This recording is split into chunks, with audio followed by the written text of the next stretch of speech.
سلام دوستان عزیز، خسته نباشید. خب به این مرحله از تب صبح رسیدیم به لیگ لژندری و 26,733,000 سکه داخل این ربات تا حالا کسب شده.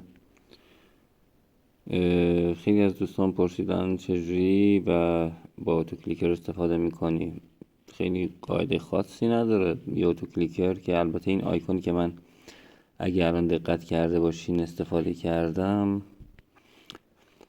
یه نوع تقریبا بی خطرشه و البته یه سری تنظیمات ریزی هم داره. یه تنظیم خیلی ریزی داره که الان با هم داخل ربات چک میکنیم. این آیکون پایین و این قسمت تنظیمش چیه داخل این مهره. این قسمت بالا میلی سکاند رو روی 40 تنظیم کنید فقط. حالا پلی رو بزنید و سکه ها رو ماین کنید. نیازی هم نیست که قسمت چیز روی 10,000 باشه، حتما روی لیول های آخر باشه. این مولتی تپ و انرژی لیمیت روی 7,600 چون من یکی از ایکانتام همش رو زدم کامل ولی هیچ توفیری نکرد حقیقتا و نیازی نمیبینم که شما این کار رو انجام بدید.